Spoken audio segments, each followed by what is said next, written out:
Esses dias eu fiz um vídeo falando como é ser uma pessoa narcisista e deu uma boa repercussão. E aí, o Luiz Henrique Danoski me mandou uma sugestão de tema bem interessante. Adriano, já que você falou sobre como é ser uma pessoa narcisista, fala também como é ser uma pessoa de personalidade borderline. Já ouviu falar disso? Ou borderline? Eu particularmente nunca ouvi falar. Se você nunca ouviu falar, fica atento aos sintomas ou a aparência que a pessoa vai demonstrar e vê se você conhece alguma pessoa que seja assim. O transtorno de personalidade borderline, conhecido pela sigla TPB, é um transtorno mental grave, caracterizado por um padrão generalizado de instabilidade. Por exemplo, hipersensibilidade nos relacionamentos interpessoais, como por exemplo namoro, amizades íntimas, enfim, amizade colorida, né? Instabilidade na autoimagem, flutuações extremas na questão de humor e impulsividade. Essas são as principais características de uma pessoa que sofre da TPB.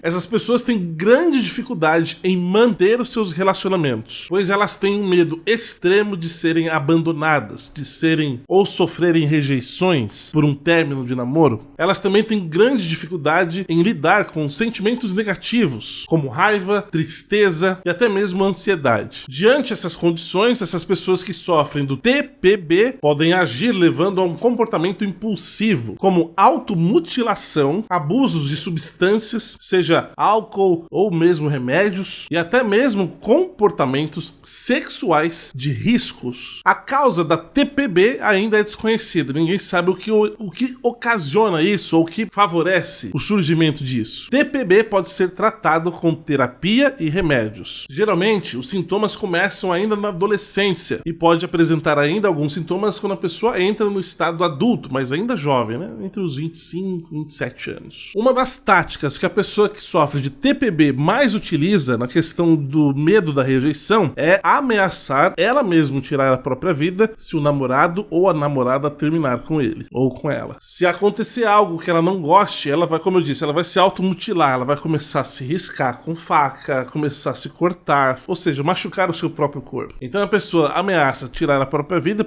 pois ela não aceita a rejeição, ela não aceita ser deixada de lado. Outra característica deste transtorno é a variação, como eu disse, extrema de humor. A pessoa tá bem-humorada agora, de repente ela entra num estado de raiva absoluta, onde ela começa a ser agressiva verbalmente e até fisicamente com as pessoas ao seu redor. Nessas condições, essas pessoas têm grandes dificuldades de controlar a raiva por qualquer pessoa, seja um familiar ou até uma pessoa que ela ama. Agora, estudos indicam que esse tipo de transtorno, TPB, ou transtorno de borderline, acontece principalmente com mulheres. Você conhecia esse transtorno? Conhece alguém que se encaixa nessas características?